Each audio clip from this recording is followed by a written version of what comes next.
સરકારી કર્મચારીઓને ટૂંકમાં મળશે ગુડ ન્યૂઝ. 8મા પગાર પંચ પર મોટી ડેટ આવી સામે. નમસ્કાર મિત્રો, સ્વાગત છે તમારું અમારી યુટ્યુબ ચેનલ.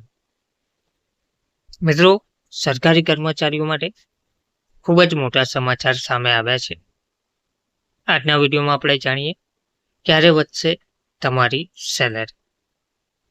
તો સરકારી કર્મચારીઓ અને પેન્શન ધારકો માટે રાહતના સમાચાર સામે આવી રહ્યા છે. 8મા પગાર પંચની રચનાને 9 મહિના પૂર્ણ થઈ ચૂક્યા છે. દરેકના મનમાં એક જ પ્રશ્ન છે કે પગારમાં ક્યારે વધારો થશે? શું સરકાર ફિટમેટ ફેક્ટરની માંગ સ્વીકારશે? તો આવો જાણીએ આ લેટેસ્ટ અપડેટ્સ ક્યારે આવશે. ફાઇનલ રિપોર્ટ અપેક્ષા છે કે 8મો પગાર પંચ 2027-23ના શરૂઆત અથવા તો મધ્ય સુધીમાં પોતાનો અંતિમ રિપોર્ટ સરકારને સોંપશે. રિપોર્ટ મળ્યા બાદ સરકાર નાણાકીય સ્થિતિ અને બજેટને ધ્યાનમાં રાખીને તેને લાગુ કરવા અંગે નિર્ણય લેશે. જોકે કર્મચારીઓને આશા છે કે ભલામણો 1 જાન્યુઆરી 2026થી અમલમાં આવશે. તો સલાહ મસલતનો દોર તે સમયસર કામ પૂર્ણ કરવા માટે કમિશન ખૂબ જ સક્રિય થઈ ગયું છે.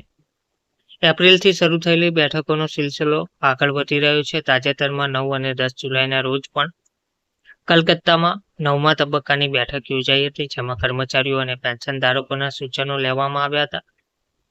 હવે કમિશનનું ગઠન અને અસર વડાપ્રધાન નરેન્દ્ર મોદીની અધ્યક્ષતામાં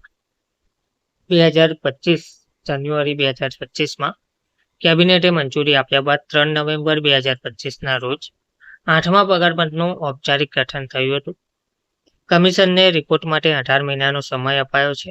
આ નિર્ણયની અસર દેશના 50 લાખ કર્મચારીઓ અને 70 લાખ પેન્શન ધારકો પર પડશે.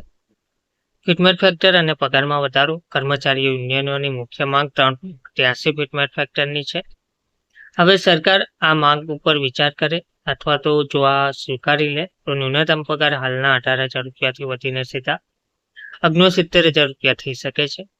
આ પગારમાં લગભગ 583%નો ધરખમ વધારો જોવા મળશે. તો હવે ટૂંક સમયમાં આ તૈયારીઓ જોરશોરથી ચાલી રહી છે. તે કારણથી ટૂંક સમયમાં આ અંગે ફાઇનલ નિર્ણય આવે તેવી માહિતી જોવા મળી રહી છે. ધન્યવાદ.